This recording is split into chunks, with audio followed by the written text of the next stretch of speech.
Exactly 2 months ago, Russia started a full-scale invasion of Ukraine. April the 24th was the 60th day of the bloody war. On this day, the Orthodox Christians of Ukraine, as well as the Christians in the aggressor's country of Russia, celebrated one of the greatest religious holidays, Easter. But this did not stop the Russian occupiers. In the morning of April the 24th, the Russian military shelled the village of Ocheretne, Donetsk region. The shells hit a house on Mir Street. The name means peace.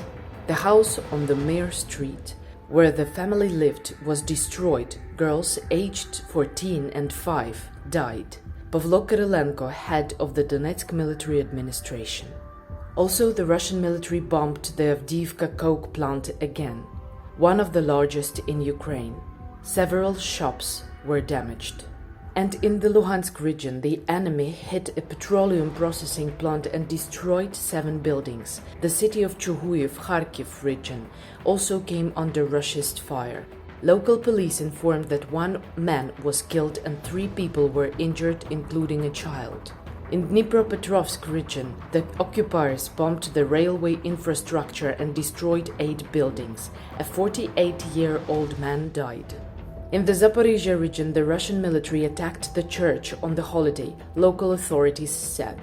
According to the locals, the missiles flew to the places where it was announced that Pascha's, Easter bread, consecration would take place, and the attack itself began immediately with the start of the service. The Russian military fired 9 missiles at the city of Kremenchuk, Poltava region. The enemy attacked the power plant and oil processing plant. At least 1 person was killed, 7 injured. In the Kherson region, the occupiers fired on settlements from tanks marked with the Ukrainian flags, which they hung in advance. This was reported by the Operational Command South.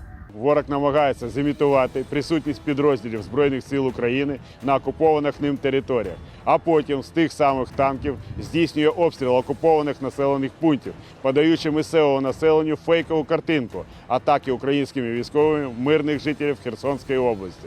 In Odessa, rescuers have dismantled the rubbles after a missile hit the residential building on April the 23rd. 8 people died, including a 3-month-old girl, Kira, and her mother and grandmother. 10 victims are now in the hospital, mostly with the shrapnel wounds. A coincidence saved one of the injured from possible death. At the time of the shelling, the woman was dyeing her hair at the hairdresser's and was wearing a special foil hat. It saved her. Она меня спасла. Я когда снимала эту фольгу, я столько осколков вытрясла. The woman's arm and shoulder were wounded as a result of the airstrike. The occupiers not only purposefully destroy Ukrainian agricultural machinery, but also steal Ukrainian grain and export it to the illegally occupied Crimea. This was reported by Lyudmila Denisova, Commissioner for Human Rights of the Verkhovna Rada of Ukraine. The Russians also warn Ukrainians that they will be allowed to sow grain and sunflowers if 70% of the harvest is given to Russia free of charge. Such actions of the occupiers repeat the crimes of the Bolshevik regime that led to the Holodomor, the Great Famine of the 1930s.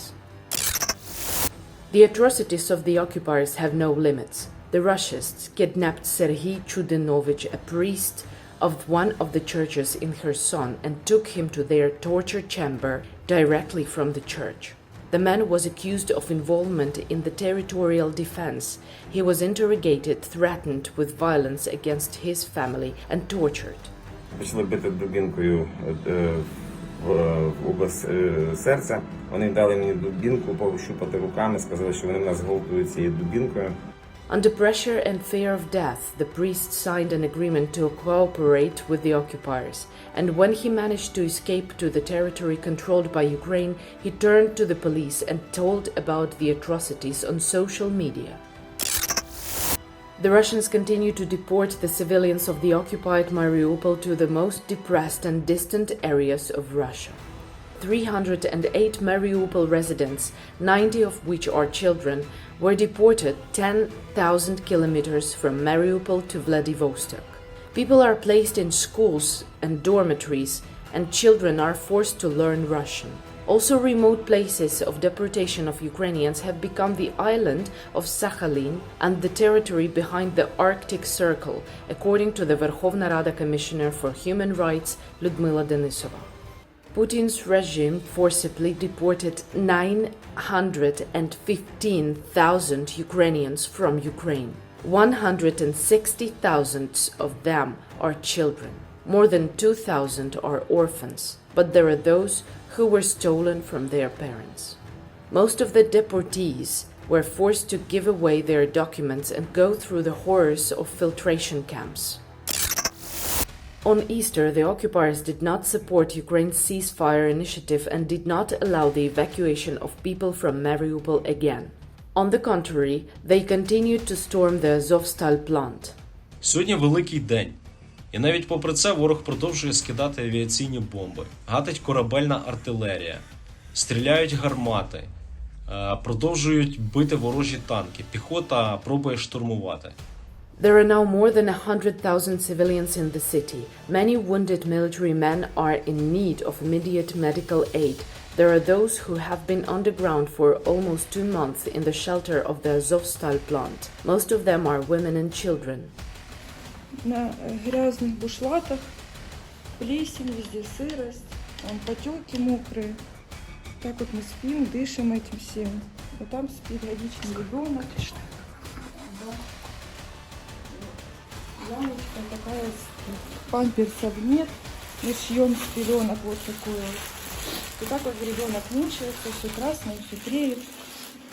The city officials said that the war in Mariupol took away the lives of 2 other young Ukrainians, Liza Ochkur and Sonia Omelchenkova.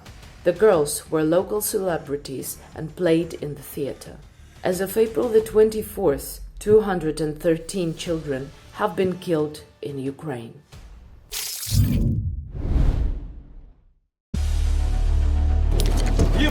Where can you find a safe place if your city is under siege?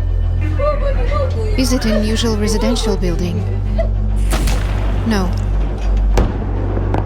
In hospitals or schools? Третья больница, Мариуполь. Роддом. No. In a theater, the heart of your city.